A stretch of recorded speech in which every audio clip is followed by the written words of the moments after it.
My meatballs are legendary, son. Best meatballs in Empire are talk about. Yeah, get the sauce. The sauce. Anyway, man, real quick, man, why don't you introduce yourself to the people, man, and whoever's listening or whoever wants to watch this thing in a future date. Tell people a little about yourself, what you're doing, who you are, bro. I'm Chris. I'm a giver. Okay. That was for the ladies. No, I mean that. Let me tell you why. Asshole. Oh shit, can we curse on this? Yeah, you know what the fuck you want to. I'm checking. smoking a weed. Okay, I'm just checking. You know, I say that because, and it's like I was telling my man earlier about the book, How to Win Friends and Influence People. One of the things is the world is so greedy. And That's they don't very care. true. You know, one thing that shocked me that I read in the book is that the masses, and because there's always an exception, the masses just don't give a fuck. Yeah. They say, "How you doing?" They really don't give a fuck what you. They don't care about the answer is doing because it's technicality. And when you're a genuine giver, people gravitate to you because everybody takes. That's fair, man. Everybody wants. I think it is definitely a 95-5 percentage or a 90-10. And I don't think, the funny thing is, I don't think it's always because of the most negative reason, like just because everybody's a taker, everybody's selfish. I think there's a lot of things that play into that too. A lot of distractions from family, worried about other things, and I need to handle this so I can handle that. Right. There's a lot of things, some of it's ignorance, Right. like I find that, like, perfect example, like California is less socially aware of physicalities than other places I've lived. Like, I've seen people walk in bad scenarios and not knowing they were going down the alley because they were distracted, or Right. I know trouble was around because there's not normally trouble for them to hone those skills with. Right. Yeah. So, I mean, it's not a slight. It's just is what it is. And I feel like some of that is because of that also, too. It's like I didn't know I had to pay attention because I didn't realize so many bad things could happen. So it's like a missing element in their life that they lose it. But I think there's a number of reasons that people don't really pay attention to people anymore. And it's a shame, man, because I think we're all we got. And I think that we can really add to the day-to-day. I think my views on politics are a whole nother story for a whole nother day. But like, I feel like the changes in the people that you see on a daily basis, even if they're not above you or on your par, there's still people that are actively in your community. If you change them or give them or enlighten them, then your community is uplifted. Your media circle is doing a little bit better. Everybody's a little bit happier. Everybody's in a better mood. Yeah. So I mean, like, yeah, man, it's an interesting way to intro it though, but it's true. Yeah, people, and I just got into a place now where I'm comfortable with me, so I don't have to put the layers or try to impress you. I really don't give a shit. Yeah. You're going to think what you think, and your opinion of me is none of my business. Unless I choose to make it my business. Right. So, the accolades and the resume, people do it, no shade to them. It's just, this is where I am. Right. That's, if you want to know the core of me, that's it. And everything else stems out from that. So, yeah, I could give you the resume of what I've been in or what I'm doing. That's cool, but I think people gravitate towards who you are as a person. You know why? Because it's only one of you. Yeah. No one else fits that mold. That's why I think people fuck up where they try to be something that they're not. Yeah. That spot is already filled. What we need is the you. So grow that and then give me that. Yeah. I think that's the scary one. I think that most people don't know what they are most of the time, present company included, to kind of get to that point, whether it be through, self-worth, whether it be through not being insecure about things. Like, a lot of people it takes a long time to do the personal work and, still going through it, still working on myself. Right. But like, I think that the reinvestment in yourself and the constant work gets you to a place where it's not like I don't give a fuck. It's like you're on your own journey, doing your own thing, and you're a one-on-one. Right. And everybody's a one-on-one. Right. Some are better than others. Some are more favored than others. But like, they're still valuable and they're still useful and they still have contributions to be made. Right. So I mean, I think that's we could use a little bit more of that joint. And I think, now in the microwave age, everything gets quick. I think so many people are focused on the product and not the process. I was telling you the other day, everybody wants that destination. They want this, but they don't want to do the things to get to the this. Yeah. You know what I'm saying? Yeah. I want the marriage, but yet you're not even socially aware, self-aware with yourself. You haven't worked on your traumas, but you want this end goal. Like, Yeah, it's a journey to get there. You know what I'm saying? I think the journey is in the failures too. I think because you only grow when something causes you to change your perspective or change your direction. Mm-hmm. So like I think the biggest things that do that are mistakes, failures, and shortcomings. Mm-hmm. Because after that, it gives you a clear path. Either you can stay in it and sit in the diaper of the world and sit in your own shit, Very true. or you can pick yourself up and just move forward, Right. and then try to do better and never let it happen again. Maybe we don't even talk about it ever again. Right. You know what I'm saying? But like, I think that should be the model, though. Yeah. I mean, because I think that's where we get to our highest points. Like you said, like I think that people hit stopping points and then they get to stopping points and then they're like, it's over. Mm-hmm. Instead of maybe it's not. Maybe it's a growth point and you can kind of like, shimmy shake your way into making it work a little bit longer. Maybe you can't, but I think there is a big ejection seat moment on a lot of these like stopping points or friction points or for lack of a better word, uncomfortability points, where people have to make a move and it's just tough. People don't want, like, back to the process, people don't want the stretch marks. You want the beauty of birthing something, but you don't want the ugliness of the stretch marks. The after effects. It's part of it. They're tied together. Yeah, I think it's the searing in of knowledge, almost like it's that point where you get to where it's just like that joint hurt. That's why I like physical lessons. I mean, and it's a double-edged sword because physical lessons suck the most. Right. But like when you have physical lessons, like you said, a scar or anything, a reminder, you're just like, oh, I remember that day. Mm-hmm. And I think that not enough people think about the triumphs and the victories and the failures to kind of put themselves in a place where they can kind of coast, kind of keep themselves in check. Right. Where you can kind of be like, oh, I remember that day. Oh, I was feeling pretty swaggy that one time, and then I tripped and fell on my face. Maybe I should just kind of just count my blessings, keep the joint humble, and keep it moving. Right. And maybe that's the best angle to go. Yeah. So yeah, man. Yeah. So you are a New York transplant. Yeah. You know how you can tell somebody's from New York, right? How's that? They already told you 3 times. So my man we grew up in New York. This is my cousin, by the way. There's no sense in this would be silly, preposterous if we haven't. I've known this man for the good part of 42 years. He's been blessed. I tell him often he's been blessed with my presence since I came first. And I was there. So I was in the room when he was there. So I've known this dude 42 years of my life. And, as most people do, you grow up, you move. People have different moving points. We lived near each other before. We've lived apart from each other before. Yeah.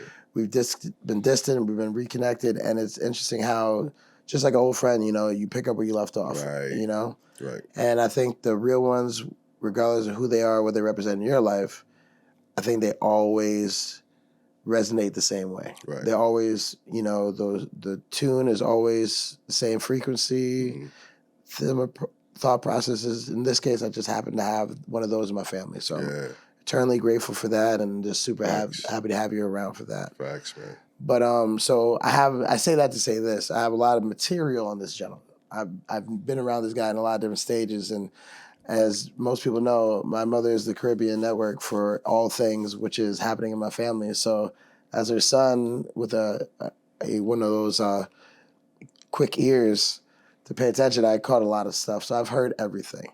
So behave yourself. I never Behave yourself. I never do. When you were very early, now you're by profession, you're an actor.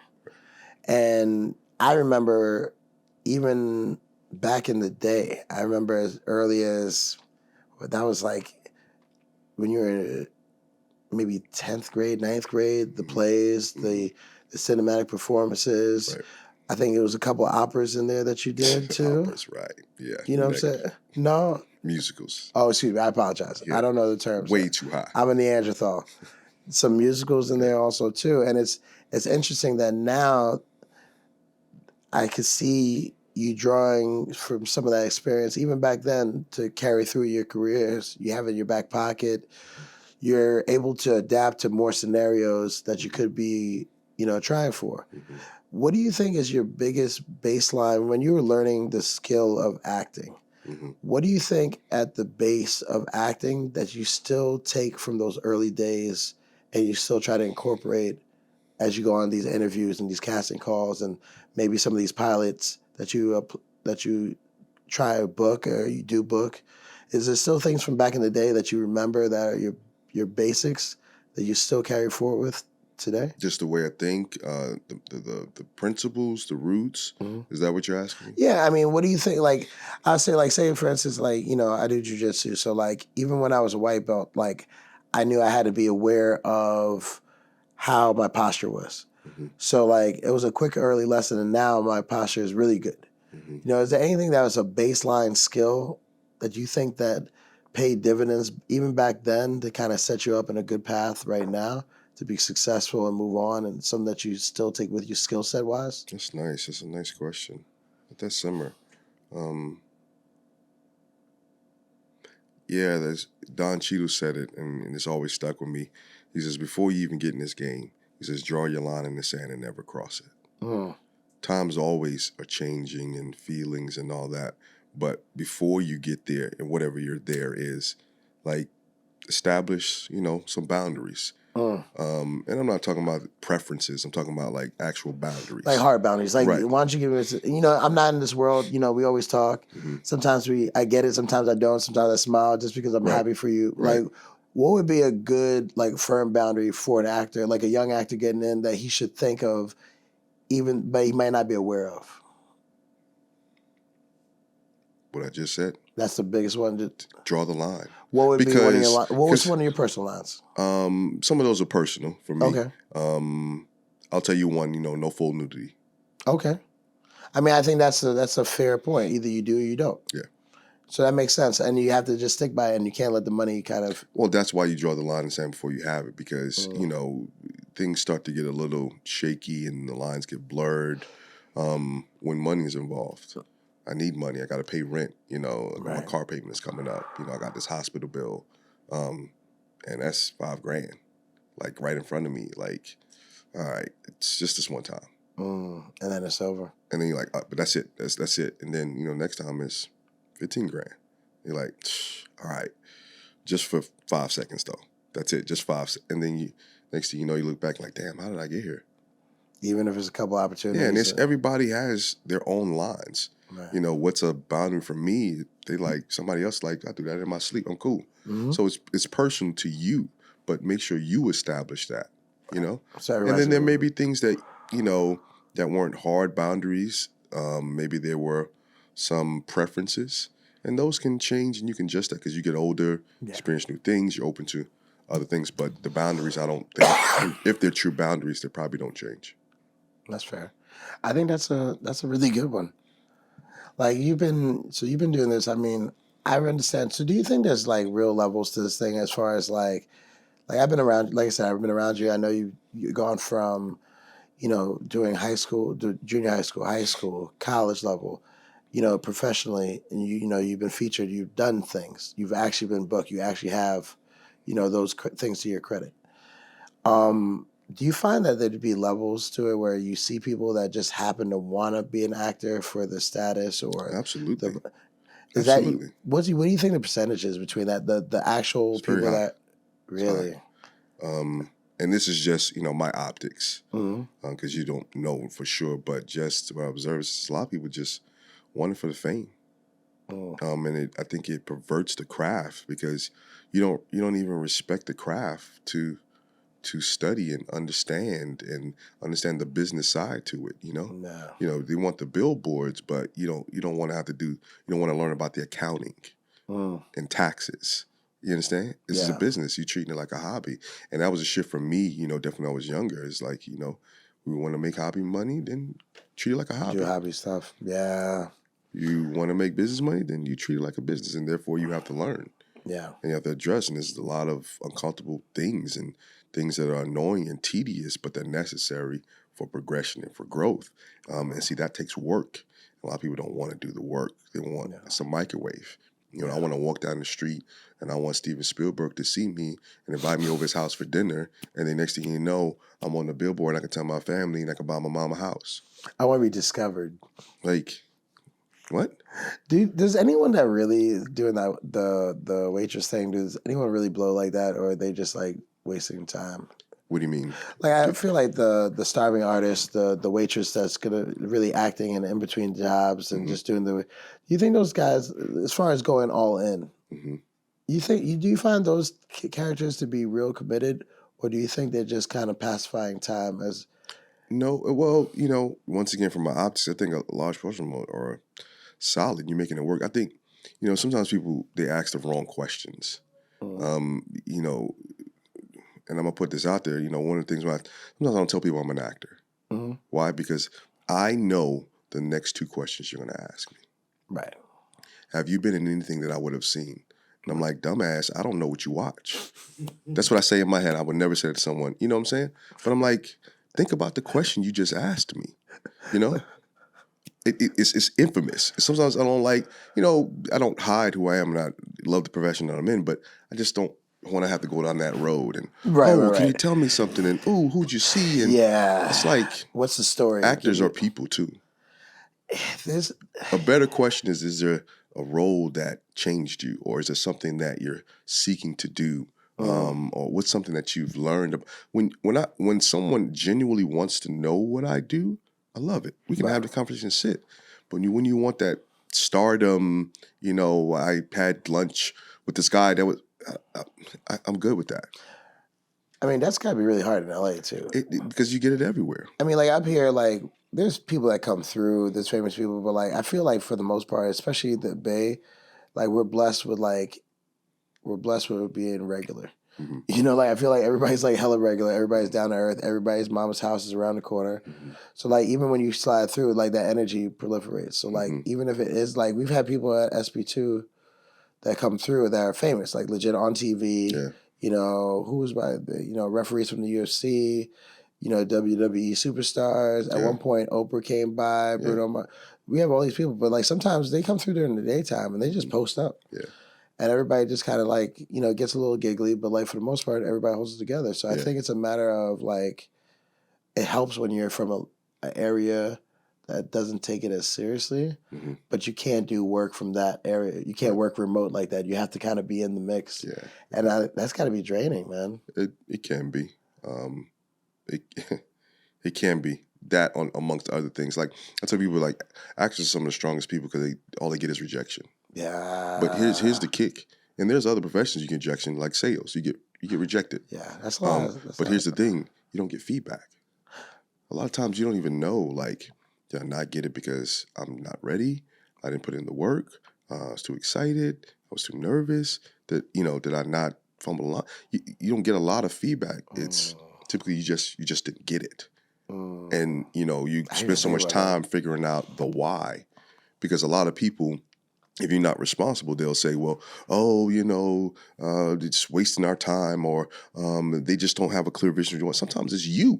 Yeah. Sometimes it's you. Yeah. You think you're there and you think you're ready. And I've had moments of that. And I'm like, nope, I need to get back in the lab.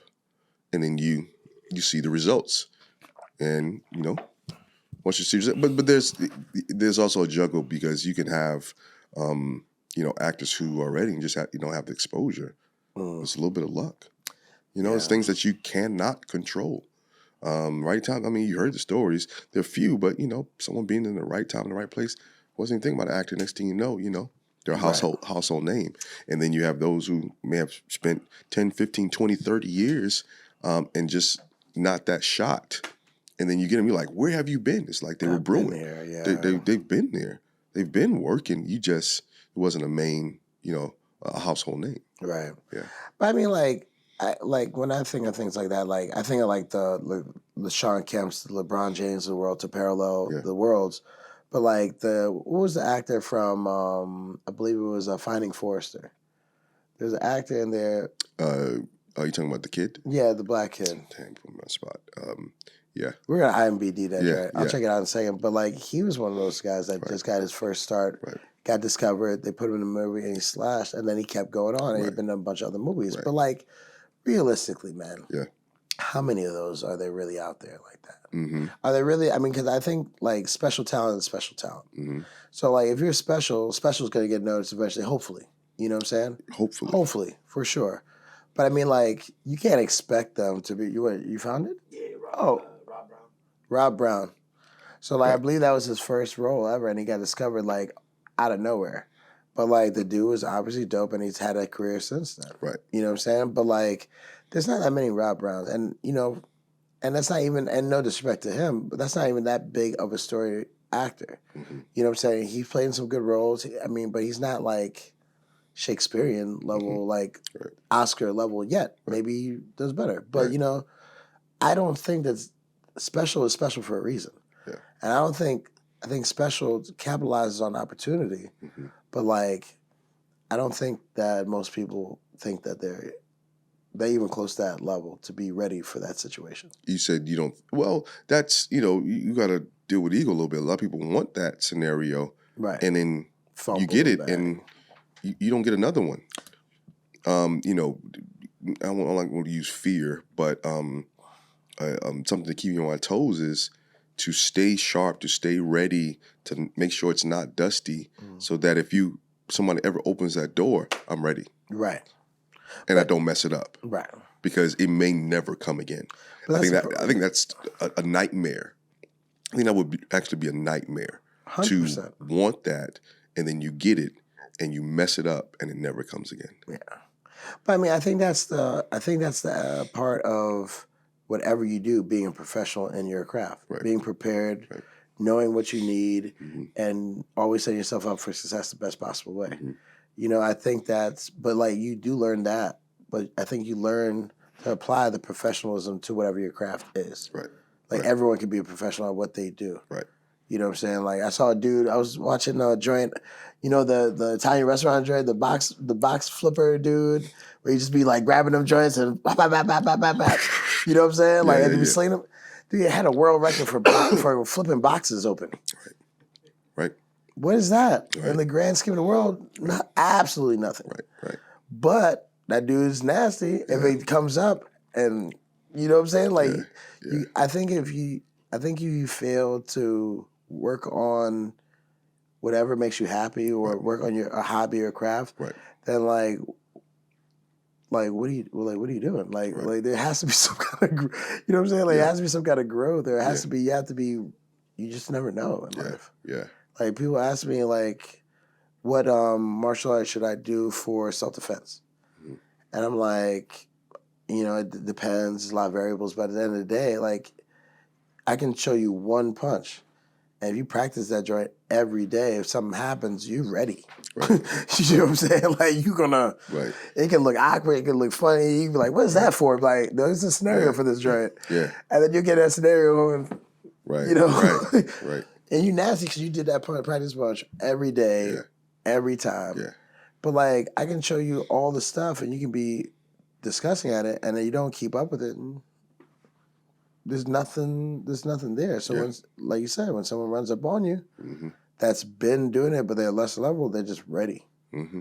So like you said, like you gotta stay woke. Yeah. You gotta stay sharp. You gotta find your own kinks. How can I grow? Yeah. Where am I weak? How can I tighten up the business? You know. If you're talking to somebody about like progression, just general progression, you know, that has a craft, you know, do you think it's always better? Which do you think is the better scenario? Do you think it's better to work at your strengths or work on your weaknesses first? It's a very good question. I like that. I would work on my weaknesses. I'm not saying I'd spend the whole time, but you know, weaknesses are like, you know, the fungus. You don't want that stuff growing and establishing. I have strengths, but weaknesses can bleed and affect. I want to identify those kinks in the armor, those cracks, those wounds that need to be patched up and Even sealed. if it slows down your development. Even if it slows down my development, because guess what happens with weaknesses? They grow and they expand to other things. Yeah. So building off that premise, do you find that in acting, people wind up being really good at one thing and then finding a lane and staying in that lane? or do you think people grow organically across the board and just are good actors and just apply and audition for things that I they? think they're a mix. Right. I think there are those who find that this is my niche and I'm okay with being in this niche, and then the niche makes me happy. It generates income. I can make a living, and they stay there. You know, and you mention a name, and you're like, "Oh yeah, they're that person," and they're like, "I don't give a shit. I like being that person." And then there's some who, I don't want that limitation. I want to be in different boxes and scenarios, and atmospheres, and people, and build certain like I want that. And I think that both are possible. Right. I think in the beginning, and this is just based on my limited knowledge, when you're starting, you have to be very careful, especially when a name and you have eyes on you. And now I'm kind of in limelight. What roles you take? Let me give you an example. I don't like to drop names, but Michael B. Jordan. I know he has people in his corner. I've never met him before, but I know he has people who are wise, people who care about his career. Because look at the roles he's doing. Yeah. I mean, totally different from Fruitvale Station to Creed to what was the one he was playing attorney Just Be, with I think. Just with Be? Jamie Foxx. The one Yeah, I think it's like Just horrible. Be or something like that. No, it's not Just Be. Oh, he Just Just Mercy. Mercy. Yeah. See, I was halfway there. Beautiful. You know that boy. Beautiful. Thank you, Roddy. Like, and when you seen him in Just Mercy, Yeah. you didn't see Creed. Yeah. You didn't see that, and to me, you become eclectic. And you can fit in different boxes because, and I think the selection of the movies that he did in the way he did it now, there's nothing you can't see him in. I saw a movie with him. He was like military. I'm like, damn, he's a badass. Right. Like an attorney. You understand? Yeah. But if you have success, and these are just opinions, success, being. I don't know. Winslow loves being a cop. The cornball. you're that guy. Yeah. And then next movie you're that guy, and it's hard to shake that. Yeah. Because that's how they see you, and then, it's hard to break that mold. Yeah, I guess it's are you a real actor or are you just trying to cash checks? I guess that's what everything's reduced down to. Are you really trying to do this for the craft, grow, be part of this community, whatever it is? And do the necessary homework, work, ethics, group involvement, or are you just someone that happens to be decent at it, that you just happen to make money at it and you're just going through the motions to just... I think you're both. Yeah. And I don't think that's exclusive just for entertainment or actors. I mean, you get that in everything. People who doing things that they probably don't love and it's not probably their purpose, but, it pays the bills. Like, so who are you to stop them from doing that? It's just those who hearts are invested in it. You can tell. Yeah. Comes out of their pores.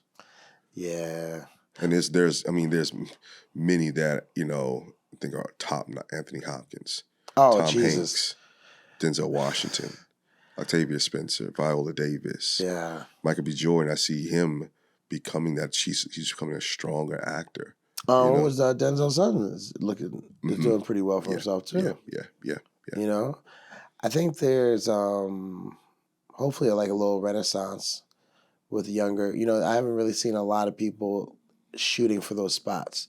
I feel like there's a lot of actors now, or younger actors at least, that are shooting for the stereotypical roles, and they're shooting for those spots, and it's like low hanging fruit. It feels like that. Well, that's okay. Yeah. It's low hanging fruit from you because, like, you're saying, hey, you should want more. But if that's what they want, then yeah, that's true. That's what they want. Yeah. I don't know. I feel like my favorite ones are like, I love it when those people get typecasted, but they're also, because I'm a big movie buff. Like, I think that's the other reason why we talk so much too, is that like I really enjoyed movies for a very long time. I spent a lot of time watching movies across the board, and I always liked the one you don't see coming. Like prime example is like rest in peace, Robin Williams in Insomniac.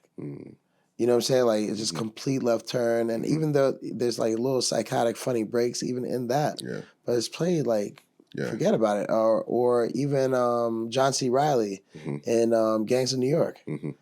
Like, Right. like, Yeah. are you serious? Yeah. Like, Yeah. this is like real, Yeah. like quality, Yeah. next level stuff. Yeah. That's You know? that's that beautiful stuff. I think you get that when you know, you're comfortable with who you are. Because here's the thing about, and I didn't learn to latter part of the career is, we try so hard to hide ourselves, and we use the image that we think like a cop. You know, you become the cop, the stereotypical cop, but cops have many forms, many shapes, Yeah. many nuances. movements, many ways. It's so layer that with you.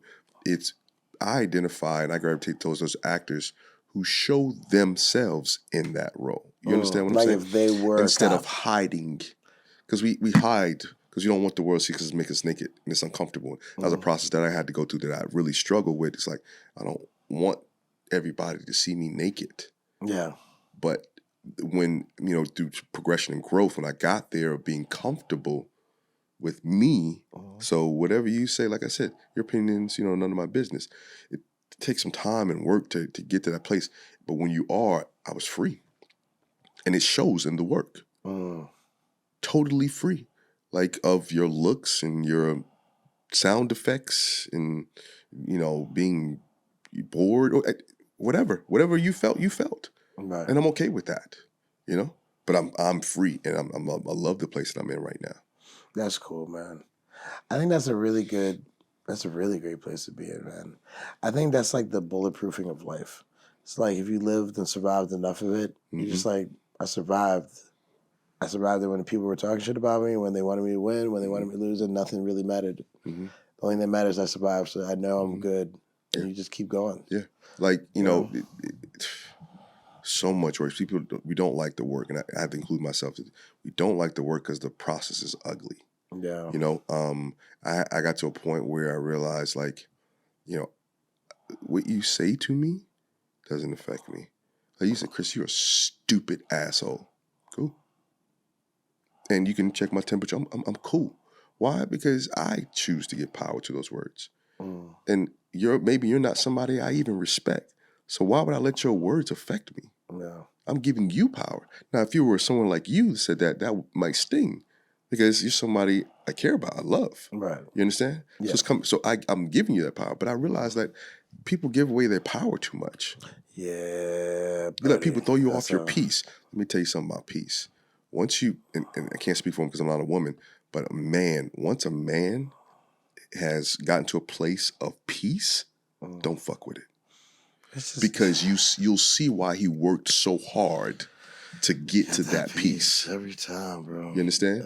When you see a man who's he's where he is, and he's okay where he is, and he loves himself, and he's just peaceful around, just calm, he has a presence. Yeah. You might want to tap an ear. What do you do? How did you get there? Appreciate that, because you didn't want me 10 years ago. You definitely didn't want me 10 years ago. So enjoy. The one I had didn't want me 10 years ago. Yeah. But no, you're right though. Like, I mean, it's the forever process of growing up. Yeah, man. You know what I'm saying? It's like you need that. It's the gritty. Like, you gotta get dragged sometimes, bro. Like, if like, dude, like, there's such a sober. I do. So I do the jujitsu, as I keep always saying. Like, heads up, everybody, big deal. But like, I think the forever thing I love about that is that, like, you can get got, like, anytime by anybody, any size level, any skill set, like, and it's the forever humbling, because just when you think you have it figured out, somebody comes in there and just puts you in the dirt. And you're just like, I don't know what happened just now.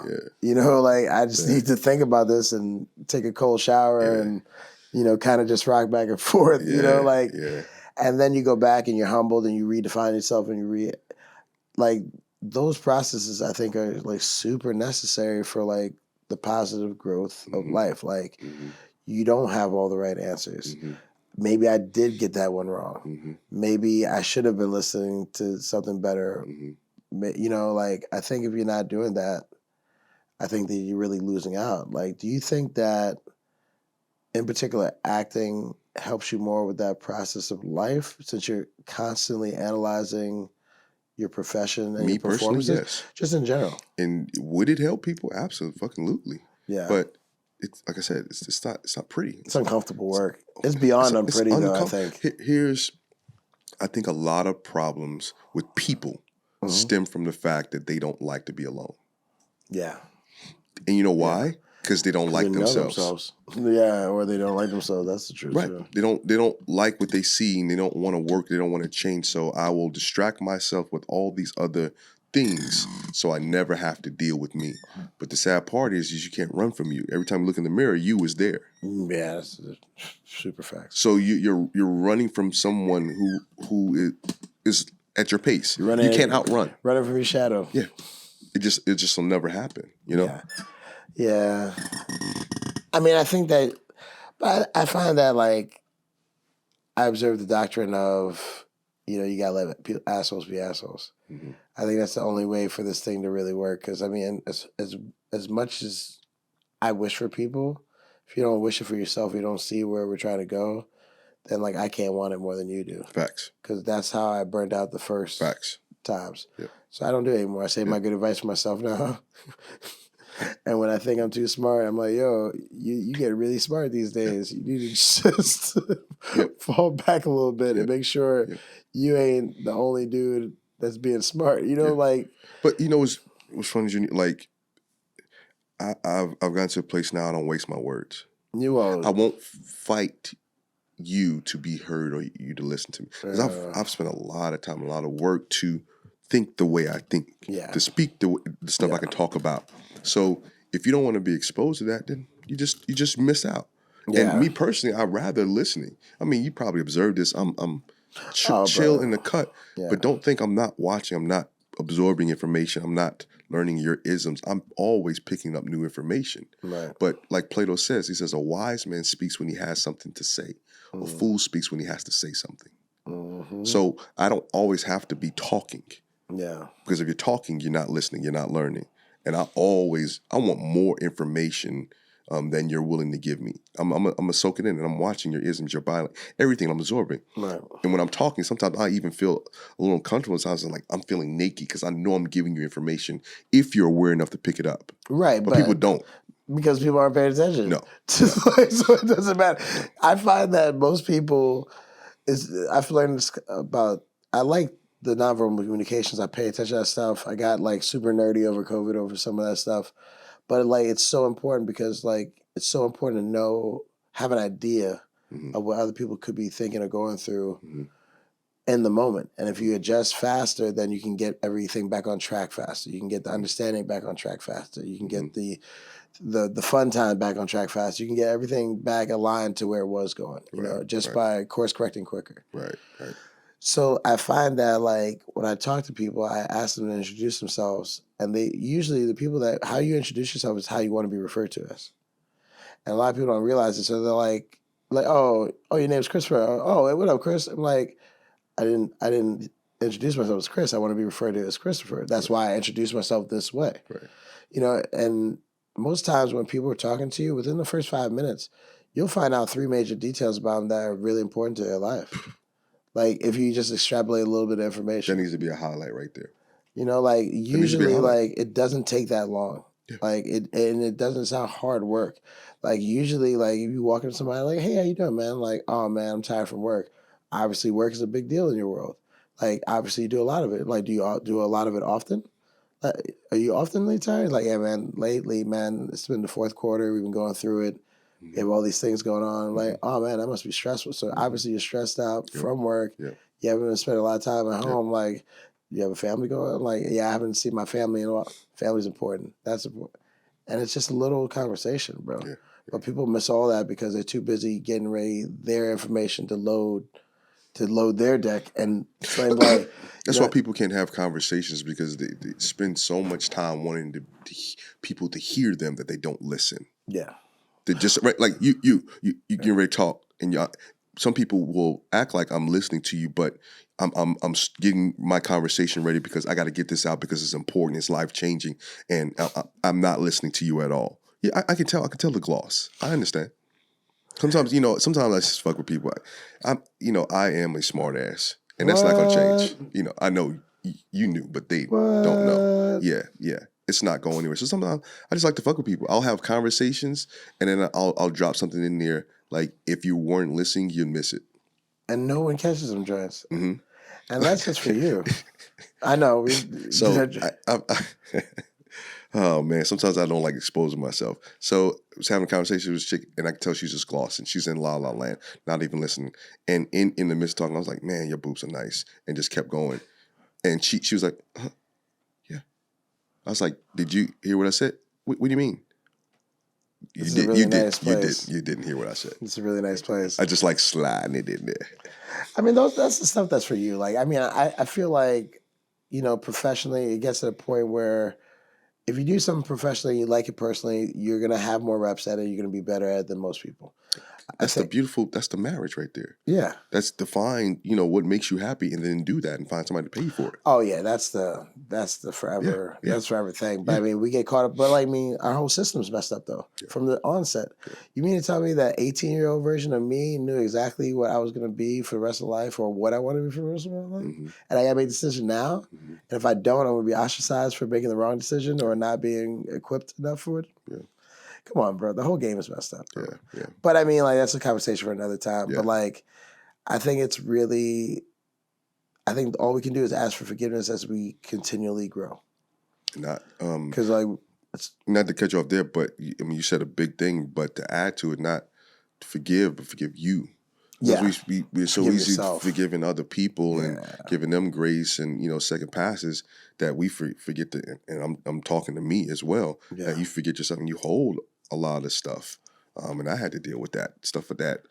If it was somebody else, I would have wrote it off. It's under the bridge. But why am I doing this to me? Yeah, like I gotta unpack that as well and forgive myself. Yeah, I think there's I don't know, man. I think a lot of that's from like immigrant family related. There's so much like you have to do this, you can't do that. So like the options are like narrowed in our minds before we started. Mm-hmm. Like accomplishments wise, like that's not like something that ever got truncated, but I feel like obligation side, we got narrowed that way. Like I remember going to high school, like my dad was American, he's from New York, my mom was West Indian. So like you go to work and you work. So like if my dad was lazy, maybe I'd had a chance.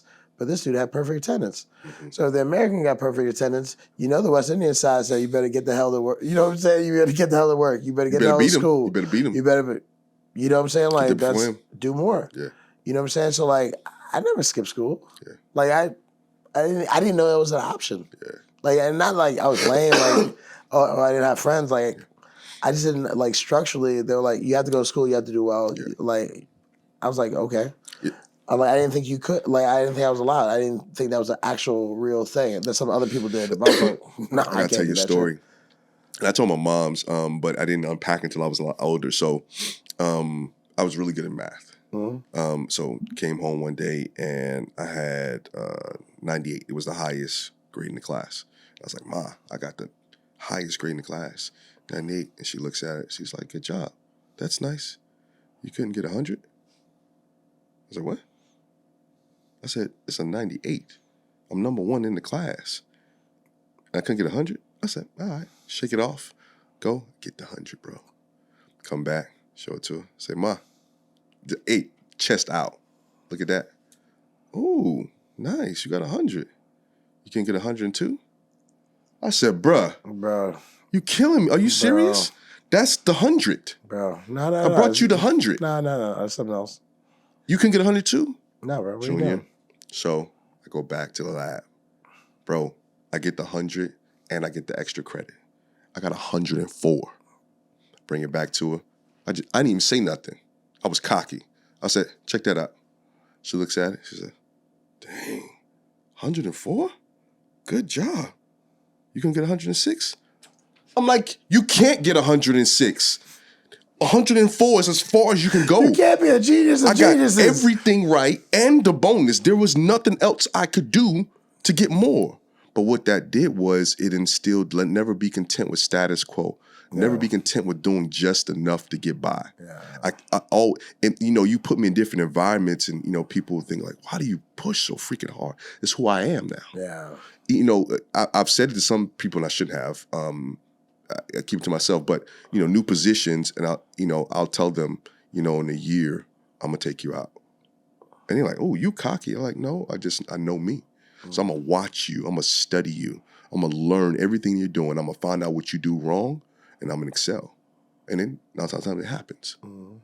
And I'll like, it's just ingrained. But the other side of that, the nasty side, with my mom, I never thought I could do enough. Yeah. And we had a conversation about it. We talked about it. I said, I appreciate it as a man having that grit, that in my DNA, but I felt like I can never please you. You were never like fully content. You always wanted more. And I get the why, but as a adolescent growing and brain is still developing, I just needed you to say, good job. I'm proud of you. And let that be it. Yeah. Maybe, when the next report card come, push yourself, but just in that moment, you're enough. Yeah. And that's stuff that, I struggle with, not being enough for me. Always weaknesses and stuff and not being, and now Chris, we had a good moment. We had a good victory today. Let's celebrate that. Celebrate my small wins. Yeah. I think you wind up hustling past the moment if you don't appreciate it sometimes. Right. That's interesting, man. I think I do that with like when I get locked into those hustler modes where I'm just like, all right, I procrastinate, buckle down, and I'm locked in, and it's like you go past all the things that you've accomplished, all the things you've done. Yeah. You gotta just, you can't do it all the time, but you gotta do it some of the time. And I think the other piece there is, like you were mentioning before, like if you're kind, make sure that yourself is on the list of kindness. You know what I'm saying? Like, you're a kind person, you treat people well, like make sure that you take time out to treat yourself well with the positive talk, with the, you take yourself for the massage, you take yourself for big facts. Your time to yourself, you do your self-care, whatever form that may take. Yep. You know what I'm saying? You keep something spiritual in your life. Yep. You keep, connect with family. Like, there's things that are important for you to do with your own time that if you don't, you start compromising the things that people love about you. Yeah. Or you compromise your light. That's heavy, bro. So you have to, man. I'm getting choked up because it took me, I stood back and I was like, why do you always do that? People try to help or give or, something nice. I would always, no, that's cool. And I still wrestle with it as an older man is, I didn't think I deserved it. And that was something to push through. I'm like, Chris, why do you always do that? People try to do, you're a nice person and I'm a helper. So I'll give and I'll pour into people when people would try to do it to me. It made me feel uncomfortable. I was like, I don't need that. You don't, just give me the basic. But I'm like, you give people premium. Yeah, why are you taking the basic? It's just because I don't, it doesn't take much from me. Yeah. I'm appreciative of things. You give me your time, you give me your resources. Those are things you don't have to do. So I appreciate the little things, but, I had to get to the place, of course, where I'm like, yes, you do deserve premium too. But I mean, I think that's like how we were raised, though, bro. I think that's a big thing, time period, how we were raised. Because, I mean, we were raised different, but it was basically the same. The cast of characters are a little bit different, but the strong wills, the strong female, the strong father, the interaction points are the same. Whereas, like, during all that stuff, with your battle to feel enough, it's also mixed in with our culture of being hyper independent. Yeah.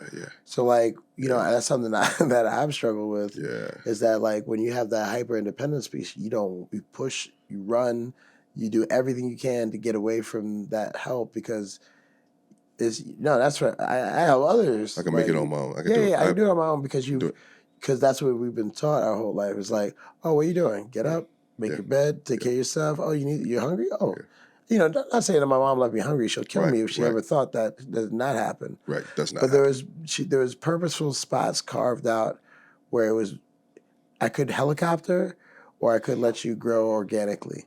And in those spots, my mom was like, "Yeah, you can figure this one out. This is safe enough. You can do what you need to do. Like, you'll grow in this spot." And if there was ever a chance to do that, she made sure that that's the place she kind of put me in. Right. But like a lot of other people that I know or grew up with or all that stuff, they're like, "What do you mean?" I was like, "Oh yeah, I was cooking age 8. I wake up and cook stuff. I'd iron my own clothes. Bro, I would have to I was come ironing in." my clothes in kindergarten. That's what I'm saying. Like, Like, but like people don't. That's like my kid is 12, bro. I don't even trust what I do with the iron. bro, And maybe that's because I failed a little bit for sure. Like I'll completely take it on the chin. But like at the same time, it's like you grow in a certain area that requires a certain necessity of life. Yeah. When we were growing up, 80s, 90s, like our parents were super, like they weren't poor, like, but we just had enough. Yeah. So there was things that we had to do to make sure we stayed in that just having enough, just doing enough. Right. And some of that stuff was me coming home by myself and not having a babysitter. Yeah. You know what I'm saying? Some of that stuff was like, hey, if you want something to take care of, you have to do it yourself. You do it. Yeah. So like I think it's the double-edged sword of that. Yeah. It's like you come up super independent, very, self-reliant, but then it comes down to like special occasions, things like that, and you're so used to not taking anything. Yeah. You wind up deficient. Yeah. Yeah. And then you get a little bit salty because your hyper-independence is led to, you're like, why don't I have anything? Because I don't let anyone do it. Yeah. Yep. Like, why don't they give me anything? I'm like, because I only let them give me a keychain. Yeah. Yeah. You know what I'm saying? Because that's all I said. Oh man, that's good. You don't have to do. Don't worry about me. Yeah. But like, so I mean, it's a lot of things that get tied up into that, and it's interesting. And it's as we get to this point, I think, mid-30s, early 40s, it begins, and if you're trying, then you really keep doing it. But like, you have a chance to really analyze some of the tape from the last 20 years. And I think that's the biggest thing about it as time goes on. And if you're any kind of person with any kind of, salt or any kind of respect for yourself, you want to do better. Absolutely. So you have a 20-year block of time to really reflect on it and like, wow, like maybe I should do this, maybe I should do that. And then adjust accordingly, hopefully. Yeah, absolutely. It takes time. it takes a lot. People love diamonds, but the process that it goes through. They don't fuck with coal too heavy. Diamonds are in the ground and buried, and they grow in the dark under intense pressure. But yet you like the product, but you don't want the process. Yeah, we always talk about that, man. It's a hard, rough process. And then to cheat the process, they'll have the appearance. There'll be cubic zirconia, but see, you can't handle the weight that a diamond can. So one blow to you and you're broken. So what do you want to be? You want to be a true diamond? You want to be cubic zirconia and people think that you're this and you're polished and you're sharp around the edges. But as soon as you get a blow, you're broken. You're shattered. And guess what? You have no value. I mean, it's tough to hear, but you don't. It's the process. I've been in the dark under intense pressures times. I didn't think I was going to make it out. Like, people say shit. I didn't think I was, oh man, that is so unprofessional. Sure. Can you silence your phone on my imaginary podcast? And I so know better than that. I'm so embarrassed. Like, that is the big no-no. What are you talking about, bro? I just smoking weed. Damn, man. It's just for me. It's just for me. Damn. That's hilarious, bro. I'm going to have to take this out of your contract fee. I know.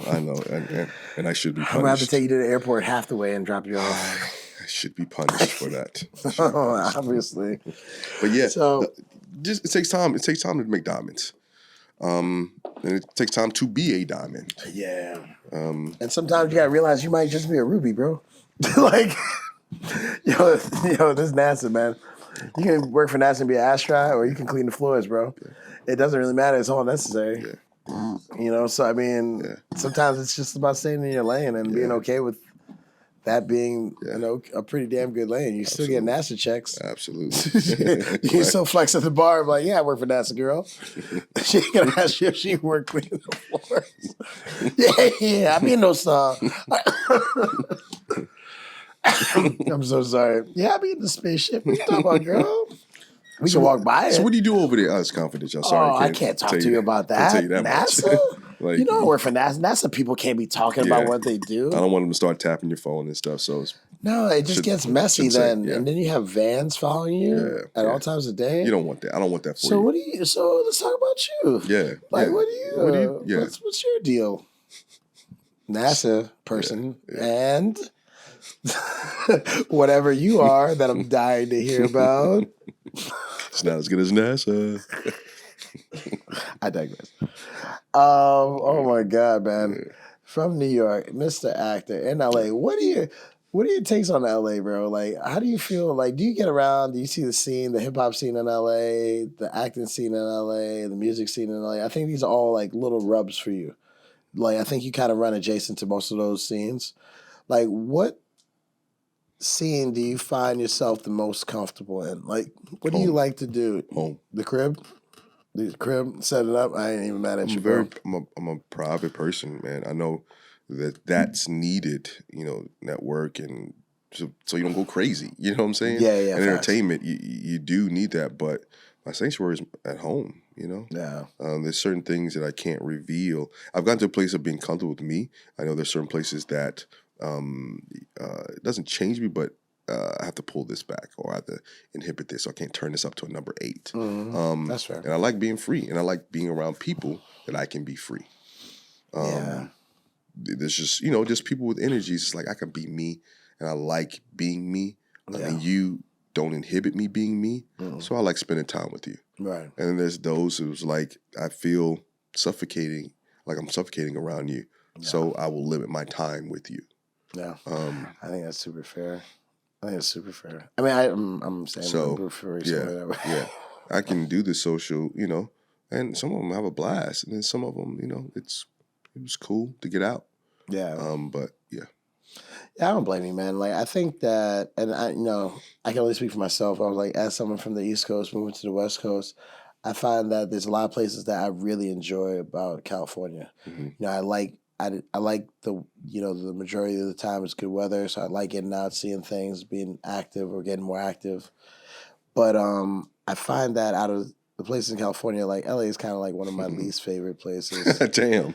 And I'm not talking about like as a place, like it's dope as a place. Yeah. But the interactions with the people, I just haven't had great interactions. Yeah. Like, but as a backdrop of LA and how accessible it is, the food, the different. Yeah. Like if I can just like have like a little zombie apocalypse in LA, but leave everything behind, I can just go through and like, oh, I can go thrifting today, or I wouldn't bother me that much. Yeah. It really wouldn't like. Yeah, I feel you. Those are my favorite parts about LA, but like sometimes the people can be rather cantankerous, if you will. Yeah. And they don't even know why they're being that way. Yeah. Like I feel like in New York, it's like it's the atmosphere. But why I feel like they even faking their attitude. Like, why are you upset for, bro? Like, you got a bunch of sunshine and you got a good job. Like, what are we tripping about, bro? Are you pretending to be this way? Yeah. Like, like I just don't. I'm just not. I've just never been a big fan personally. Yeah. Like, but I totally, I totally get that because one of the things when I first moved to LA, I didn't know if I was gonna make it as the people. It's hard, bro. Because it's everybody's trying to project this image of who they want to be and who they are, and some of them, frankly, are leeches. They just want to know, what you do and how can that help them get to where they want to be or help fast track them to, what they need. And they miss out on just the human interaction. So focused on, the me, get to destination, not the process. Yeah. And when I started to join LA was when I stopped comparing it to New York. That's fair. That's super when fair. I just let LA be LA, and this, if people talk about the traffic, we want traffic. Fucking move. It's just it's simple. Because it's not going anywhere. It's LA. So if that's a deal breaker for you, then this is probably not where you want to live. Right. So when I stop comparing and just let it be, you're not going to appreciate, it is for what it is. Maybe, you're just meant to be an acquaintance. Oh, for sure. But, I do thirst for those deep connections. Yeah. And I can't. You don't get them as frequently. It's crazy, come here. I'm like, man, you got so many good people. Yeah. Around you. I'm like, damn, how do you have so many good people? A lot of that's the baby. You know what I'm saying? I can feel you. I can listen. I'm an observer. I can watch you when you don't even know I'm watching. I'm like, you got good people around you, man. Oh. And I'm like, damn, so many. And I'm like, it's harder there. I'll never say they don't exist. It's harder to find them. Yeah, I think that's like the like I said, I've been in a bunch of places, and I feel like the Bay. I talked about this before, I feel like the Bay definitely has like a homey, comfortable feeling to it. Yeah. And no matter like who you are, it's like a big eclectic mix of people. Yeah. And I feel like it's like kind of like I feel like in the best possible way. Please don't take this wrong way. I feel like the keys were left to the inmates, and like the inmates are running the place, and everybody's doing a good job trying to do the best they can to live together. And like, you know, like it's a weird, like, interesting, like everybody's a little bit different, and everybody's okay with it, and it's like a social contract to just be cool about it. Right. You know, so like. I feel like a lot of San Diego's like that. I was down in San Diego like almost, I guess, a month ago at this point. Jesus, but like down there, it's just so like lovingly peaceful. Like it's like everybody's kind of just like, all right, man. Like you know, like it's just it's you know, it's gentle. It's just it's hard to like it's hard to wrap your head around, but like you feel it there. Right. And I think that in the Bay is kind of like a similar feeling. I feel like every time I go out in the Bay, it's either feels like a house party everywhere I go, or it's like your uncle's house and everybody just happens to be coming through that's how I feel like everywhere I go in the Bay. It's just like a huge house party. I'm like, oh, what's up? What's up, nephew? I'm like, all right, man. Get some lobster, bro. There's some Hennessy somewhere. If there's an Asian around, you know there's Hennessy. So I'm with it. You know what I'm saying? There's Mexican around, we doing it big, like, and just the best food, everything. So like, I think that like LA, most of what LA represents to me and what I've seen of LA is that kind of like not really stuff I really jive with. And I think that I hear you 100%. The Bay culture is kind of like what we were raised on. It's like family oriented. Everybody's kind of like trying to get along. Nobody's really better than anybody. Right. And that's kind of like, I feel like that's kind of the overall theme of the Bay, I mean, you know? I understand, like, you know, there are different atmospheres and climates in different pockets. Yeah. You know, I can go more in the outskirts of LA. You know, one of my homeboy lives, what the hell is the name of that city? Like, not Highland, something like that, Highland. And just chill area. You know, people are more relaxed, cool. I'm like, wow, I got to come all the way out here for this. Feeling the city, it just has its atmosphere, has, you know, what it is. I hate always doing disclaimers, but you know, certain cities, you know, you know what you're gonna get. Yeah, that's fair. You know the type of people that gravitate and operate in that pocket. Yeah. And if you're up for that, you're up for that. If you're not, then you know you're not. Not a lot of times, I'm not. Yeah. Unless it's something that I need to do. You know what I'm saying? Professional. Yeah. I think that's the fun thing about the Bay too. Is like if you go to like somewhere that's really up. If you go down Ocean View in San Francisco and you start playing some Too Short, everybody's dancing. Yeah. It doesn't matter how fancy it is. It doesn't matter how broke down it is. If you like culturally, there's a cultural response. Yeah. You know what I'm saying? Like, and everybody's like on the same like wavelength as far as that goes. Right. So like I've always liked that. It's weird when when it's too segmented. Like there's no general thesis for the people. You know. Right. But I mean, like as a place though, like I love LA. Yeah. Like as far as like being able to go around the thrifting. Oh yeah, big time. The food is super dope. I'm still there. Super dope. Right. And then like it's one of those places that like I've, for better or worse, have been out at 2, 3, 4, 5, 6 o'clock in the morning, and there's like things that are accessible to do. If you know the right thing, you get in the right kind of trouble. You know what I'm saying? You know what I'm saying? You can move and shake and find yourself. Knock 3 times. Move that bottle to the side. You know what I'm saying? Get you some Korean barbecue bowl. Here you go, bro. Right. And hook you up. And I think that's the other than probably. I think those cities are dying though. Yeah. And like I said, it's not my favorite one of those cities. Like I feel like New York, for sure, that stuff is there. LA, for sure. Yeah. Vegas, for sure. Right. Miami, for sure. Right. But like after that, honestly, like, I mean, like even when I was in DC, like there was some of them joints. But like, and I've been away for a long time. Maybe there's more, maybe it's less. But like, it wasn't a lot of them. But like, and it wasn't a 24-hour city. Right. I think transportation dictates a lot of that too. Yeah. So there's not a lot of things like that. So like, when you run across a city like that, it's kind of fun and special. Yeah. But yeah, I'd rather be in Miami though, over Florida. I mean, over LA, because at least the people are realer, and it's like a jazzed up version of LA, kind of, like a super hyped up OC. Yeah, it's like, it can be exhausting, man. Yes, LA can be exhausting. It's like I just want to see you. Who are you? Yeah, like stop all that shit. who are you? Strip off the labels and fancy shoes and, the watch you want me to see and, name dropping. I don't give a fuck. Yeah. Can I be honest? I don't give a fuck. Can I see you? Yeah. If you can't show me you, then I'm good. I'm good. Because I can watch the movies that want entertainment. Like, what are we doing? Junior, when I Don't watch me watch TV. Bro, the more you spend time with you and liking you, you value your time and your presence. Oh, yeah. 100%. You know what I'm saying? 100%. I don't have to be out. I Yeah. can keep this wonderful person and I can have the blast with myself. People are like, oh, what you doing? Oh, I'm at the house listening to music. Oh, that's it? I'm like, I'm having the time of my motherfucking life. You wish you was here. You feel what I'm saying? Yes, I do. So, if I choose to be with someone or go out or hang with, like, it's a little arrogant, but, you're not doing me a favor. I'm bringing my presence out because I can keep it locked up, which I'm totally comfortable with. I am bringing something to the atmosphere, and I know I bring something to the atmosphere. Right. I think that's a weird thing that people have a trouble doing because it's the tightrope walk of self-worth. Mm-hmm.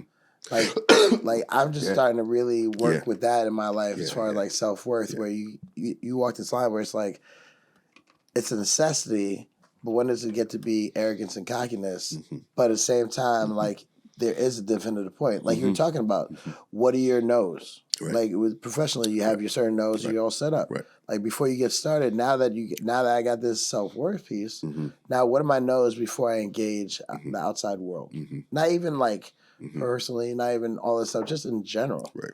And then how do I apply that to, it's an interesting thing, but it's a fine razor sharp line because I think it can't come with arrogance, an arrogant tone behind it. Right. But it has to come with a truthful tone. It's like, I feel like this is where I want to be. No, this is a stance. This is where it's not easy shakeable. I'm open to new information, but I do have a stance. Right.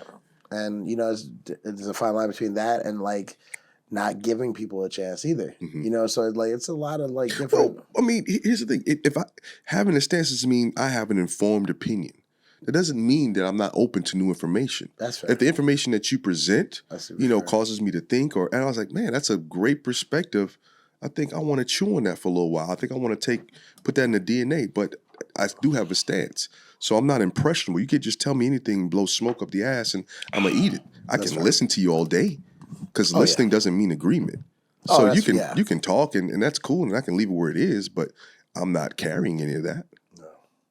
I think that's the problem that we have with people. The reason why conversations are so is because people think that just because I'm listening to you, that I'm in agreement. And you could be totally in the wavelength, and I'm like, I just don't rock like that. And be cool. Like, it's okay. We don't always agree. Yeah. Like, when did we put this stand on each other that the only way that I'll listen to you is if you're talking on the same wavelength as me? We talk about the same thing. That's boring as fuck. Yeah, that's true. I don't want to talk everybody. I don't want to talk to me. I do sometimes, but you understand? Yeah. I want spark something. Make me think a certain way. And I can't do that if you think exactly like me. And people want people that are exactly like them because they can stay comfortable. Oh, yeah. They'll never be challenged. Yeah. They'll never grow. Yeah. You'll never annoy me. You'll never agitate me. You'll never show me something that I didn't see before. And to me, I'm like, boring. Yeah.